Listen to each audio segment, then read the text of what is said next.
Primero que nada vamos a recibir a nuestro querido invitado, el queridísimo amigo, el doctor en Ciencia Política, investigador y docente Antonio Cardarello. ¿Cómo te va, Antonio? Buen día. ¿Cómo andás, Ale? Un gusto estar aquí de vuelta. Gracias, el gusto también es nuestro, de verdad, créeme. Hice un comentario a propósito de algo que publica hoy Diario El País y que se dio a conocer ayer en Canal 10, una encuesta de Inquipos, en el que dice que el 62% de la población considera que el líder de la 711 tiene que presentarle la renuncia al vicepresidente Vázquez. Obviamente esta encuesta fue hecha antes de conocerse el fallo. Sí. Y yo aventuré, pero aclaré que era una simple especulación, pero igual me parecía un tanto obvio, pero quizá no lo sea y puedo estar equivocado, que conociendo la dimensión del fallo y la forma en que fue escrita, ahora tú harás tu análisis, quizás ese número hasta podría aumentar, es decir, todavía no se conocía que sus iguales, o sea, Tribunal de Conducta de su partido político, fuera tan meridianamente claro en observación de asuntos que no permiten dos lecturas, ¿no? Que es una en una única dirección. Entonces, yo me animé a suponer que ese nuevo ingrediente, ese nuevo actor, podía todavía elevar más el número de personas que verían como buena noticia que Sandik renunciara. Venía por ahí el comentario del oyente para darte el contexto.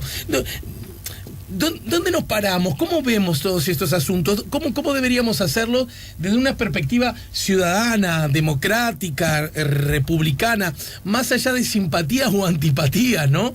Que el Frente Amplio en general o Sendik en particular puedan provocar en cada uno de nosotros. Bueno, es un tema bastante complejo, ¿no? Desde una perspectiva más de ciudadano común o de preocupación por los que estudiamos el sistema político uruguayo, el sentimiento es de preocupación, ¿no? Que una figura de la investidura de un vicepresidente de la República esté involucrado en todo esto, con lo que significa para la investidura del cargo, ¿verdad? Sin duda que este incidente genera el entrevistado que tenías recién lo marcaba, genera un corte profundo dentro del propio partido de gobierno, y el fallo, que ha sido muy contundente, obviamente que profundiza todavía más esa división entre los que optan por creer en la figura de Sendik y darle una carta de crédito, y los que dicen que este fallo del Tribunal de Conducta Política del Frente Amplio ya definitivamente cierra el episodio y no queda más que una alternativa. Hay que ver cómo se procesa esto en la interna del Frente Amplio. Por eso los actores que le conocían el fallo de antemano se tomaron tanto tiempo, intentaron negociar antes de que tomara estado público. Es un tema extremadamente delicado por lo que puede pasar si renuncia a la figura, por lo que puede pasar para el gobierno del Frente Amplio, pero lo que significa de desprestigio para el sistema político, las redes sociales, donde todo el mundo está criticando no solo al Frente Amplio, sino a todos los partidos políticos, y proponer votar anulado, decir que todos los políticos son iguales. O sea, es un asunto que no le hace bien a la democracia en general y al sistema político uruguayo. Recién aludiste al factor tiempo, y recuerdo que algunas semanas atrás, ya hace unas cuantas, y ya era un tema para él, tu colega y amigo Daniel Chaschetti aludía y observaba como un dato de la realidad que evidenciaba una gran torpeza, perdón, saco la palabra torpeza, un gran error político del Frente Amplio y cómo estaba procesando esto, porque sabedor que es algo que le hace daño o ruido, cualquiera, cuando ocurren acontecimientos de ese tipo, lo que trata es sacarse ese asunto que hace daño o ruido lo antes posible, ¿no?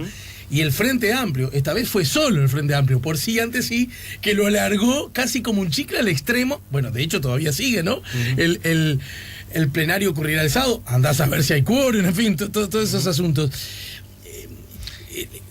¿No es demasiado curioso esta esta actitud del Frente Amplio para manejar un asunto que provoca ruido, ya veremos si con razón o sin razón, si es la derecha, si es Atlanta, si son los medios. Lo cierto es que es un problema que te causa ruido, pero es el propio Frente Amplio que lo ha alargado, ¿no? ¿A qué responderá eso? ¿Por qué no han advertido que este es un tema que debió habérselo sacado de encima antes? Sí, a ver, lo que decía Daniel tiene mucho sentido, ¿no? De la teoría política desde Maquiavelo, al que nosotros, los politólogos, siempre consideramos el padre de la ciencia política, advertía al príncipe en su libro de que este tipo de asuntos tenía que zanjarse lo antes posible. Todo lo que predispusiera en contra había que resolverlo lo antes posible y lo más alejado posible del momento en que uno busca la reelección, si se piensa en términos de las democracias competitivas actuales. Antonio, lo hacemos nosotros en nuestras vidas incluso. Claro, si hay algo que si nos causa un dolor, tratamos de el caño que filtra, bueno, tratamos de solucionarlo lo antes posible, ¿no? Sí, bueno, no la mayoría, pero digamos que la mayoría, no todo. Pero si no lo hacemos, lo advertimos que estamos cometiendo un error, eso quiero decir. Sí, no, eso está claro. A ver, ¿por qué el Frente Amplio opta por alargar este tema? Yo creo que es porque el equilibrio interno dentro del Frente Amplio es muy delicado.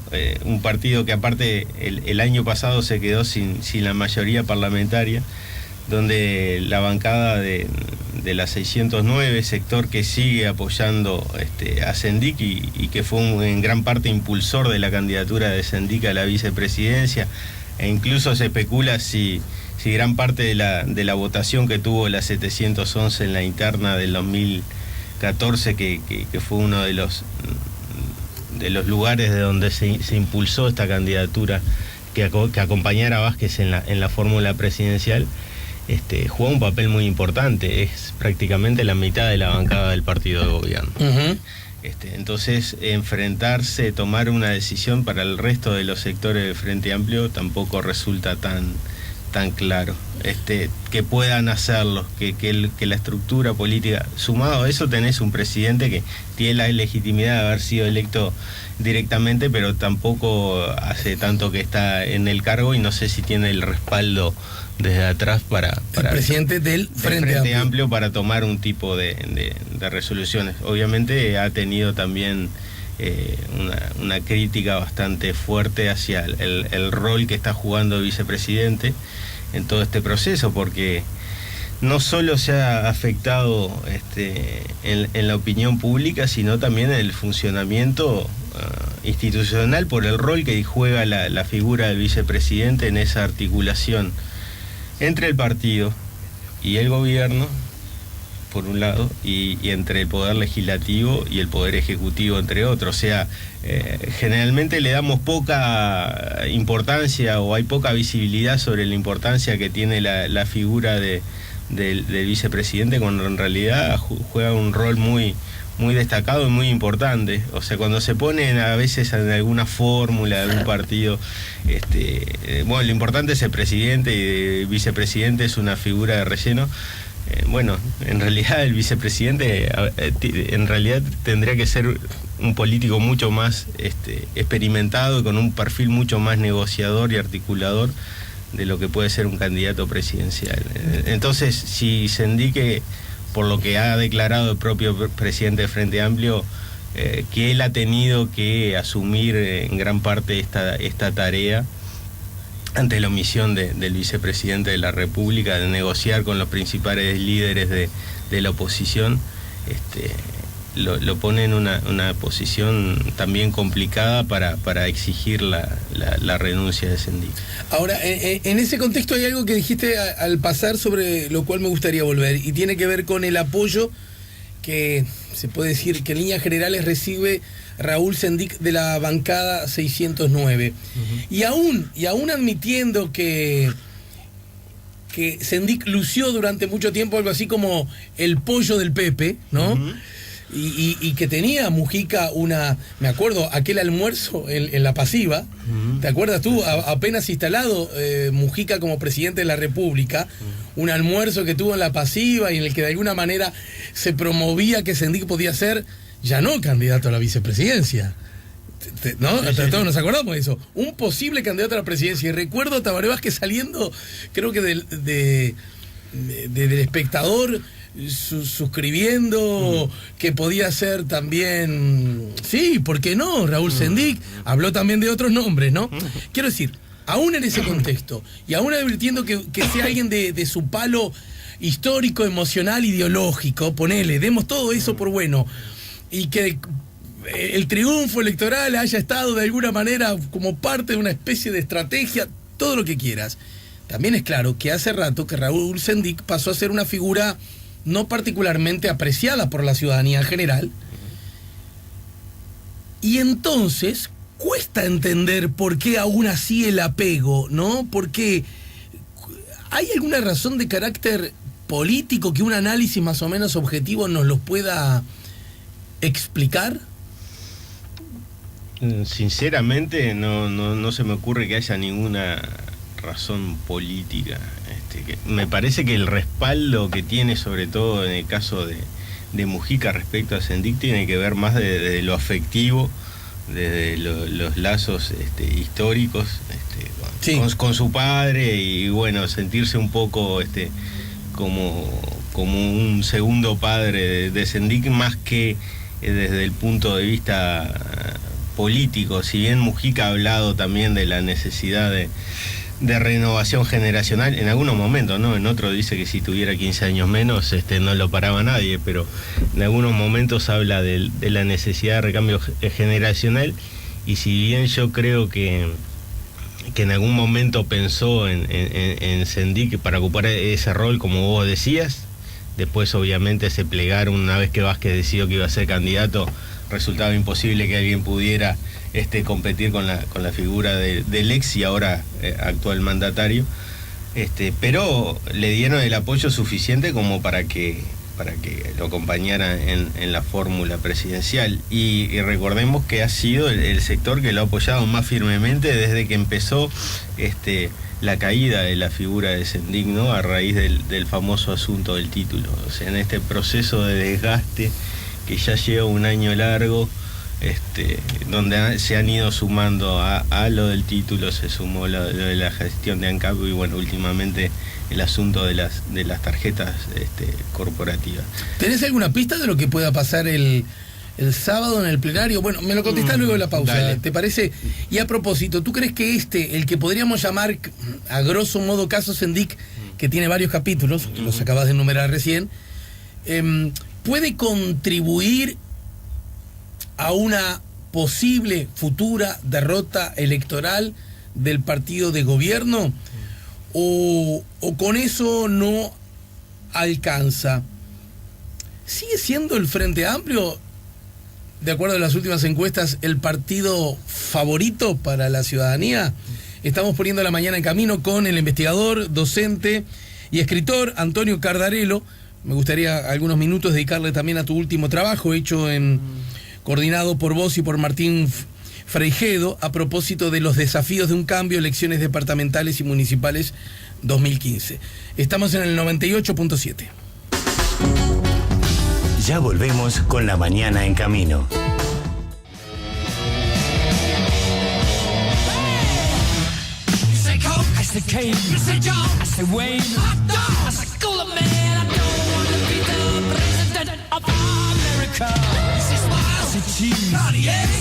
¿Cómo te llevas con la música, Antonio Cardarello, acá en la mañana en camino?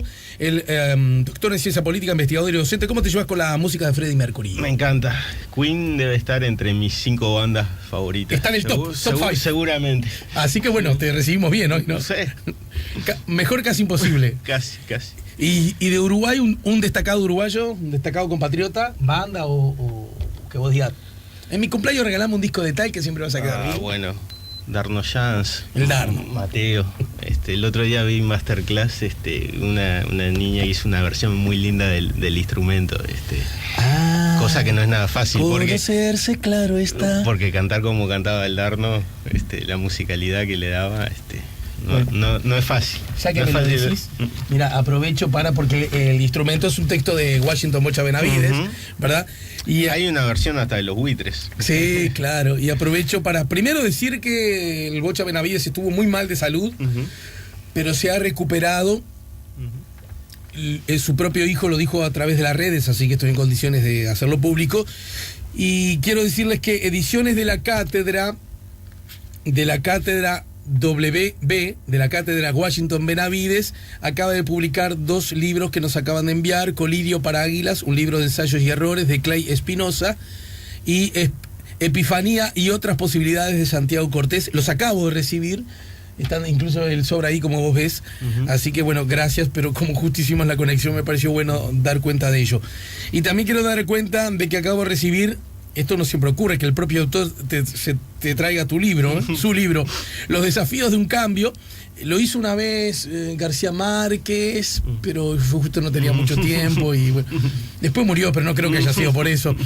Los Desafíos de un Cambio, elecciones departamentales y municipales 2015, Antonio Cardarello y Martín Freijedo como coordinadores de este material, que cuenta con el auspicio del Congreso de Intendentes del Departamento de Ciencia Política y de Ciencias Sociales de la Universidad de la República, y que si tuvieras que resumirlo en 2 palabras, ¿de qué va? ¿De qué trata, Antonio? Bueno, es un libro en el que intentamos reflejar todo lo que pasó en el ciclo electoral 2015, todo lo que tiene que ver con las elecciones departamentales y municipales.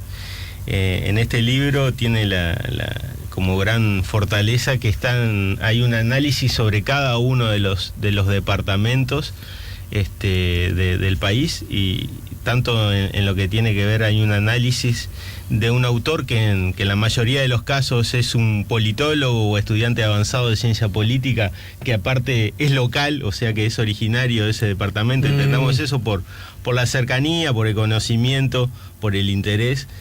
Y hay un análisis profundo de lo que fue la elección departamental y de lo que fue la elección municipal.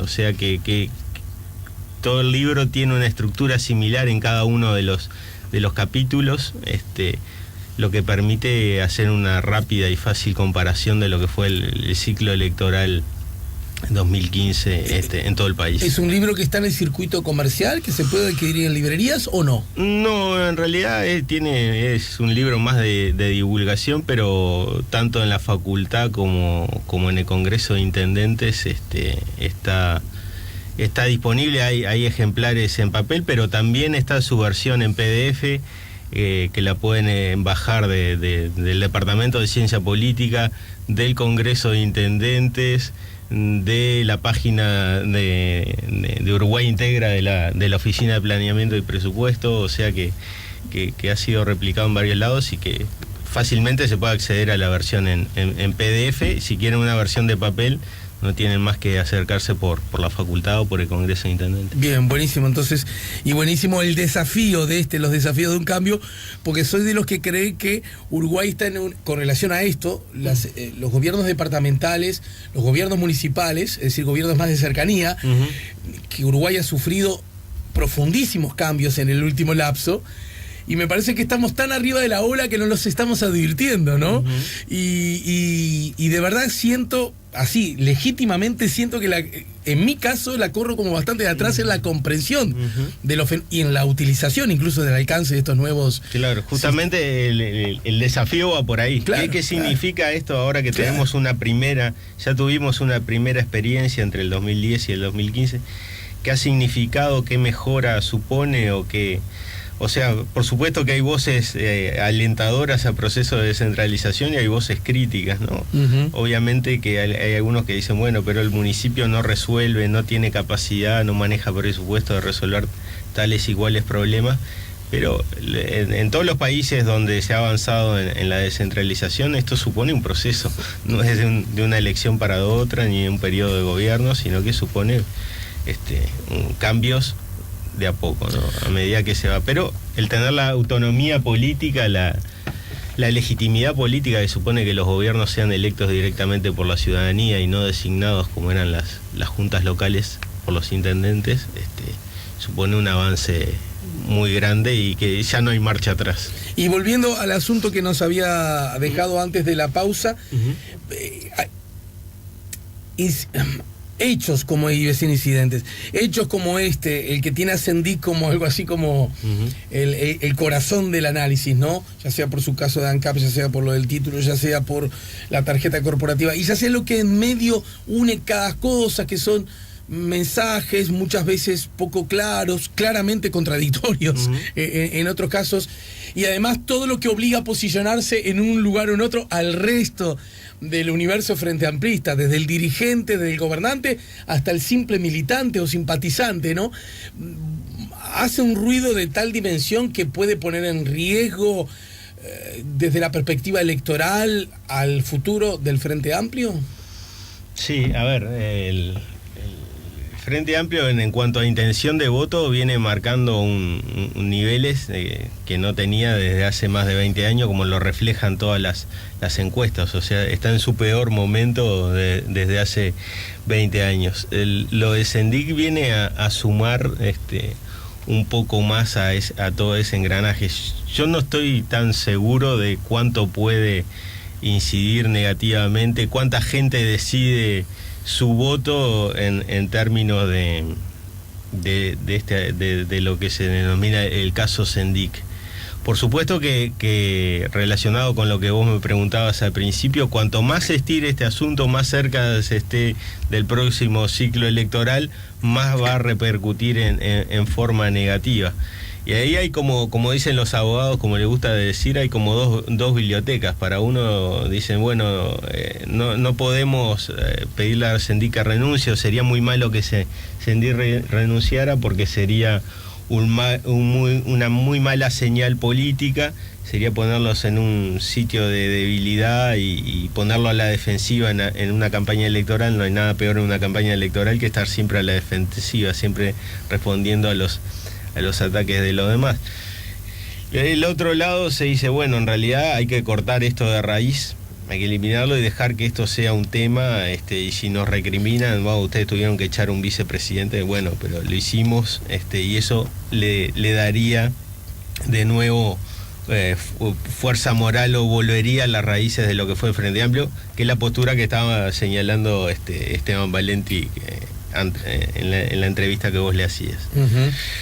Ahora, desde ese lugar, ¿se podría llegar a aventurar que esta notoria baja en intención de voto que el Frente Amplio tiene, o más, todas las encuestas lo dan, ¿verdad? ¿Tiene nombre y apellido? ¿Tiene...? No creo que sea solo por esto. Primero, respecto a las encuestas de intención de voto, también hay una cosa que es cierta. Generalmente estas encuestas se están haciendo preguntando espontáneamente. Hay dos formas de preguntar intención de voto. Uno pregunta a qué partido votaría, o a quién votaría si las elecciones fueran el próximo domingo, y otra es cuando uno guía y le dice votaría a tal partido si el candidato fuera tal, o sea, una cosa es la intención de voto por partido sin candidatos seleccionados, y otro una vez que estén los candidatos, porque por algo se miden también la simpatía o antipatía que marcan los diferentes precandidatos. Una cosa es que preguntes votaría por el Frente Amplio, y otra cosa es si se sabe que el candidato va a ser fulanito o menganito. Y cuando miramos la simpatía o antipatía, todavía los principales dirigentes del Frente Amplio son los que marcan mejores saldos, digamos, pese a que han caído en su nivel de simpatía, y en algunos casos, como el caso Mujica, la antipatía ha crecido mucho. Ha surgido una figura como la de Daniel Martínez, que tiene un saldo, que es la que hoy por hoy tiene el saldo más positivo en cuanto a adhesiones y reprobaciones. Y sumando 2 más 2, 4, podría decirse que en el marco de esta información y de este análisis, y por otras razones más, ¿no? Daniel Martínez se posiciona como una especie de, a esta altura, precandidato natural del Frente Amplio para la próxima elección. Sí, todo, o favorito, digamos.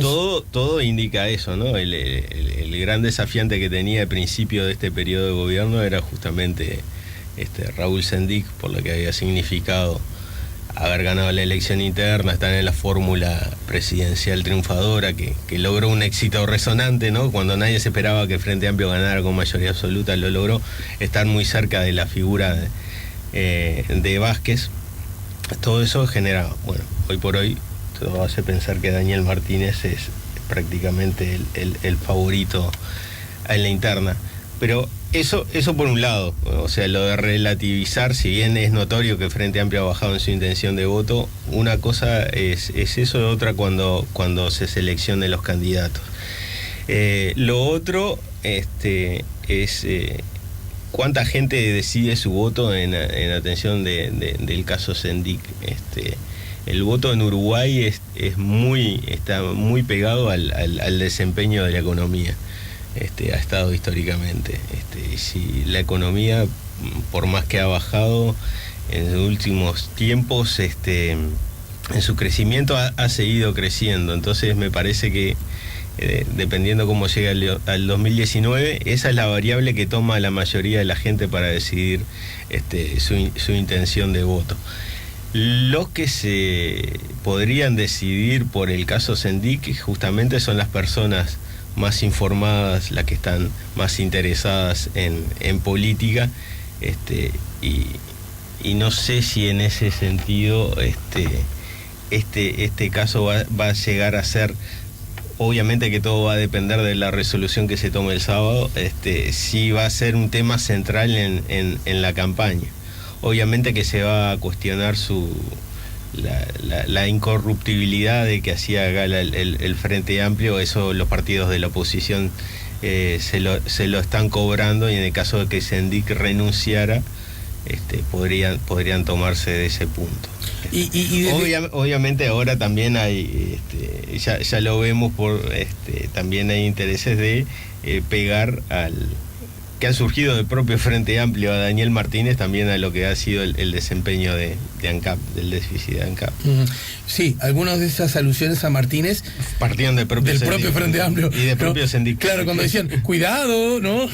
No olvidar que Sendik era el 2, ¿verdad? O en el arranque, ¿verdad? Siempre hubo como una especie de... Por eso. Mirá que si yo me voy para abajo, a lo mejor no me voy solo, ¿no?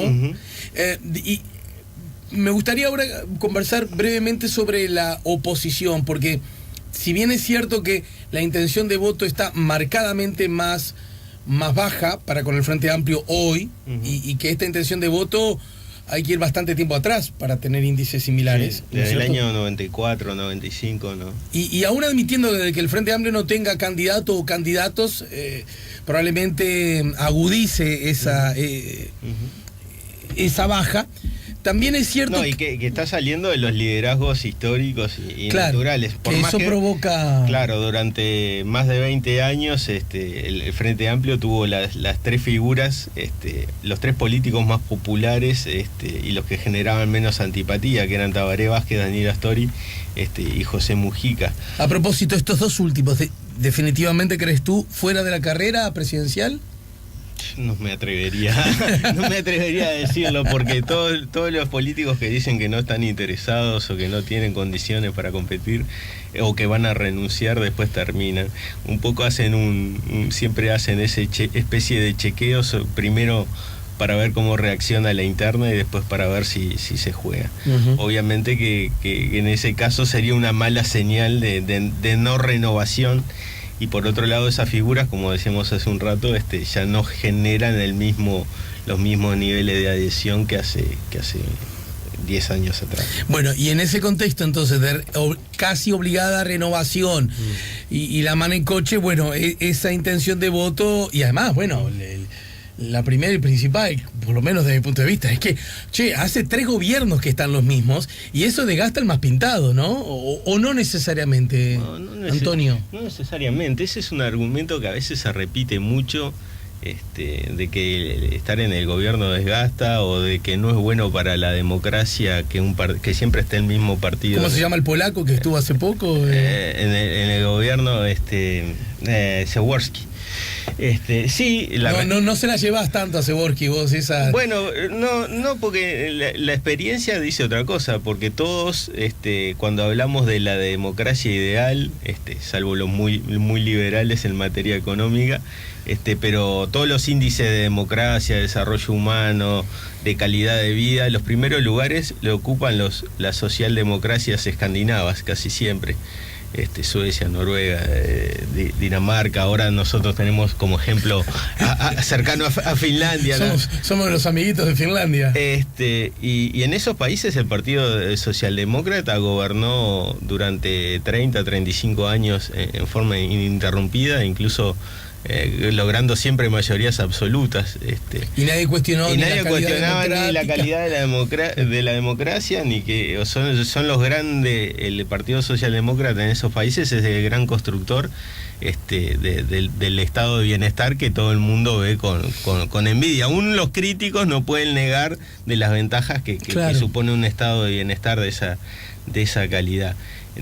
Y acá en Uruguay el Partido Colorado, dejando de lado los 93 años, donde hay mucha parte de esos 93 años ocurren durante el siglo XIX y principios del siglo XX, donde no había sufragio universal ni garantías debidas para el sufragio, pero una vez que tenemos una democracia competitiva, el Partido Colorado controla la presidencia de la República en forma ininterrumpida desde el 18, pasando por el interreño de la dictadura de Terra hasta el año 58.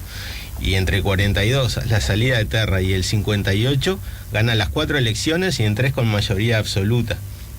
O sea que eso de que el poder desgasta cuando la situación económica, como le pasó al Partido Colorado a mediados de los 50, se pone al revés de la suerte. Y en ese contexto, entonces, con más razón aún, te pregunto, tampoco la oposición en general, y acá va implícito un comentario que creo que merece un análisis, hablar de la oposición como si fuera una única, más allá de los esfuerzos que ahora Larrañaga está haciendo. Ayer fue a visitar el Partido Colorado, pero en fin, ya me dirás tú, la oposición no parece capitalizar esos votos que estaría perdiendo el Frente Amplio, ¿no? Por lo menos no en forma inmediata, más allá de que en las últimas encuestas han dado al Partido Nacional como el partido favorito en intención de voto. Claro, sí, el Partido Nacional es el favorito, pero tampoco pasa del promedio que ha tenido desde que se recuperó la democracia en el 84 para acá, en el entorno del 30 y pico. La mejor votación del Partido Nacional en estos años fue la del año 89, cuando alcanzó la presidencia. Recordemos que ahí se ganaba con mayoría simple, y alcanzó el 38,9% de los votos válidos.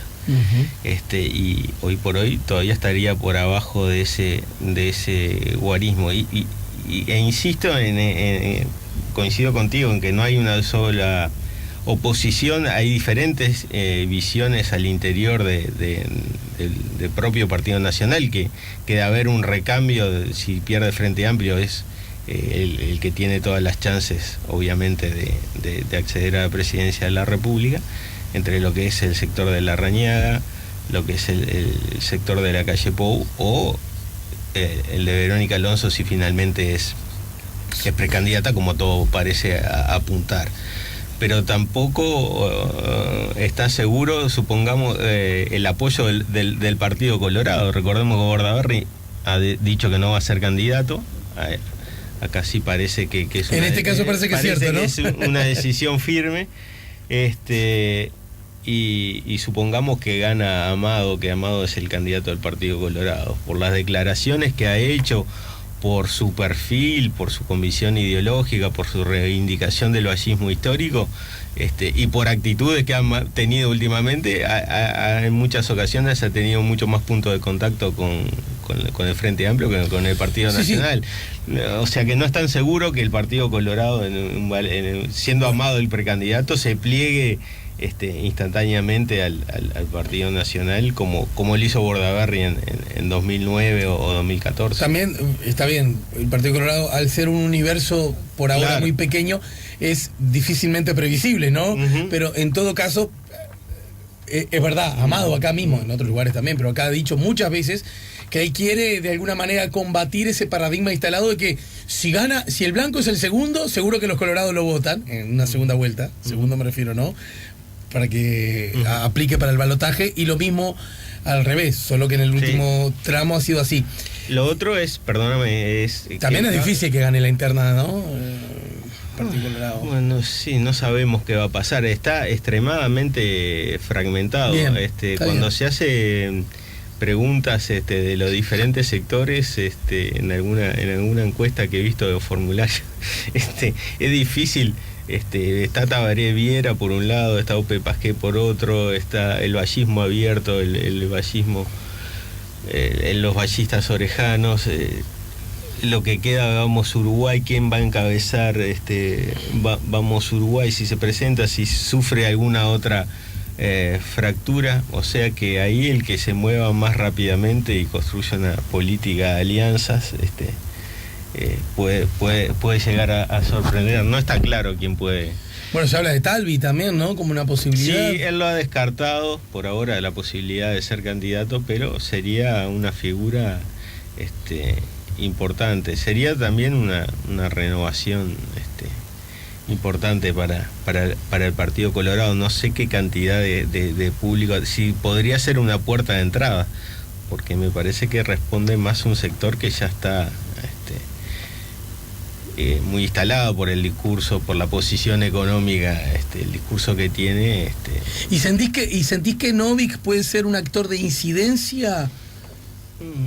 Bueno, hay que ver. Hoy por hoy está, de acuerdo a algunas encuestas, se está reflejando prácticamente la misma votación que el Partido Colorado, y en eso no le erró el análisis Bordaberry. Básicamente se ha nutrido de votos colorados. Si vos tomás la intención de voto del Partido Colorado y la de Novik y lo sumás, te da la votación que tuvo el Partido Colorado en 2014. O sea que tampoco ha crecido demasiado en ese sentido. Yo no sé si el discurso de Novik, si se basa simplemente en criticar al Frente Amplio y sobre todo en criticar a Mujica. Si Mujica no es candidato, no sé cuál va a ser su gran propuesta. Pero el discurso de Novik no podría tener un sustento muy fuerte en algo que dijiste hace un rato, y tiene que ver con el desprestigio de la clase política. Algo así como alguien que viene de afuera, alguien que es millonario, alguien que no necesita el sueldo del político, y total, si ya la tiene toda, ¿no? Esa cosa que seduce tanto en otros lugares donde los partidos no son tan fuertes. Sí. ¿No podría darse un fenómeno de esa naturaleza aquí? Sí, ese es un desafío para el sistema político y sobre todo para el sistema de partidos, para el sistema de partidos uruguayo, que está fuertemente institucionalizado y que es de los más estables del mundo. Habría que ver si esta cantidad de gente que dice que va a votar en blanco y anulado, o que no tiene decisión tomada, de acuerdo a algunas encuestas alcanzaría 40%, aunque ahora ha bajado, finalmente opta por una opción por fuera de los partidos. Yo creo todavía en la fortaleza de los partidos uruguayos y la volatilidad, o sea, el cambio que se da entre una elección y otra, entre las preferencias de los electores en Uruguay, es algo que se da muy lentamente. Son pocas las elecciones donde tenés un salto de preferencia de los electores. En el comparativo histórico, la mayor volatilidad la tenés, el mayor cambio de preferencia lo tenés en el 2004, que se explica no solo y en menor medida por el crecimiento del Frente Amplio, que pasa del 40% a más del 50% en el 2004, sino por la caída del Partido Colorado, que cae 20 puntos. Claro. De 33 que tuvo en el 99 a 10 que tiene el 2004. Pero después tenés como grande mojón en la segunda volatilidad, el segundo cambio de preferencia más alto es en el 58, cuando se da la rotación entre el Partido Nacional y el Partido Colorado, y la tercera instancia con mayor cambio de preferencias o volatilidad es el 71, con la aparición del Frente Amplio. O sea, tendría que ser y todas esas son elecciones, marcan cortes en el sistema político, en lo que es la estructura. El primero, en el 58, marca la alternancia entre el Partido Nacional y el Partido Colorado por primera vez. El segundo, la creación de un tercer actor que va a comenzar, que ya quiebra con el bipartidismo y empieza a disputar. Y la tercera es cuando ese actor se consolida y logra desplazar a los partidos tradicionales de gobierno. No me parece que en esta instancia tenga la figura de Novick genere un movimiento de ese tipo, pero puedo estar equivocado. Pero lo que pasa es que ustedes también nos han enseñado, y cuando digo ustedes porque es casi un discurso bastante generalizado, en que Uruguay tiene, lo que decías, ¿no?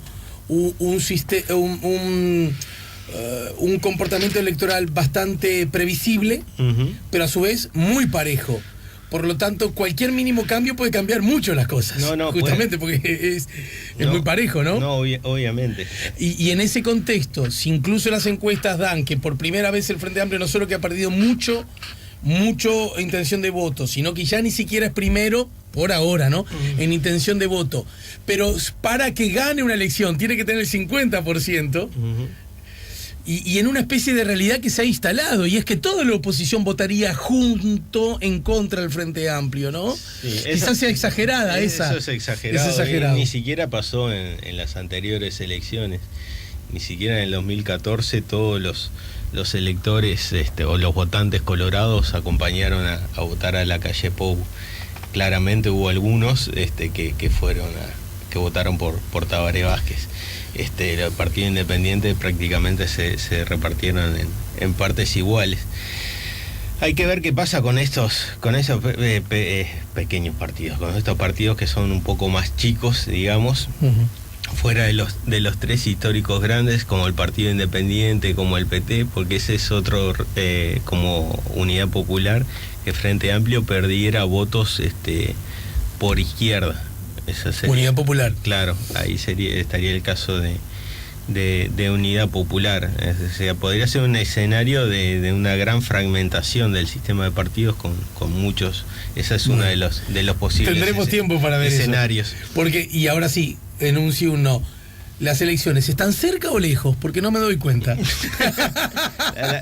Las elecciones siempre están cerca. En Uruguay, por lo menos, ¿no? No, en todos lados. En todas las democracias competitivas, y es una fortaleza de la democracia. Claro. Yo siempre cuando dicen, bueno, los políticos siempre están pensando en las elecciones, y bueno, yo le digo, bueno, por suerte siempre están pensando. Si tenés un gobierno autoritario, cuando empiecen a no pensar en elecciones, preocupate. Claro, no tienen que rendir cuentas. Justamente la elección es el momento de rendir cuentas ante el electorado. Y sabés que yo agrego a esa frase, los políticos siempre están pensando en elecciones, y yo agrego, igual que la gente, porque termina una elección y enseguida la gente está diciendo, che, ¿para la otra quién sería? La gente también, no es que solo los políticos.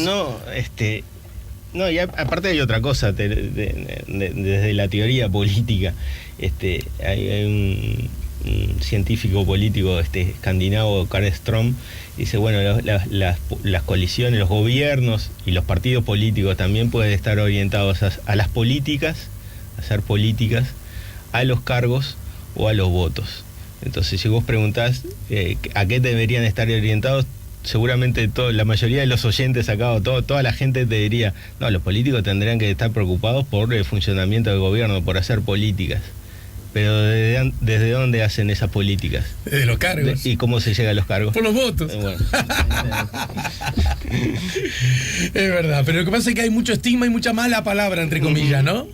Bueno, justamente, vos decías, acá en Uruguay es muy común que alguien diga no para después decir sí. Porque si alguien dice, a cara de perro, yo quiero, yo me veo con fe, dice, mirá este pillado, ¿quién se cree que? Sí, eso tiene que ver un poco con la idiosincrasia del uruguayo. Por eso cuando vos me propusiste para jugar en el mediocampo de Uruguay, no me y tiene tuviste fe. Ese gesto tan lindo que creo, según lo que estoy viendo en Agencia F, desconcertado Tavares ante el no de Cardarello, parece que optaría por el Cebolla Rodríguez. Bueno, muy bien. Es otro zurdo. Gracias, muchas gracias. No, vale, un como gusto, siempre, como Antonio. siempre. Antonio Cardarello, doctor en Ciencia Política, investigador y docente de la Universidad de la República, de la Facultad de Ciencias Sociales, del Instituto de Ciencia Política, nos ayudó una vez más a poner la mañana en camino. Ya volvemos con La Mañana en Camino.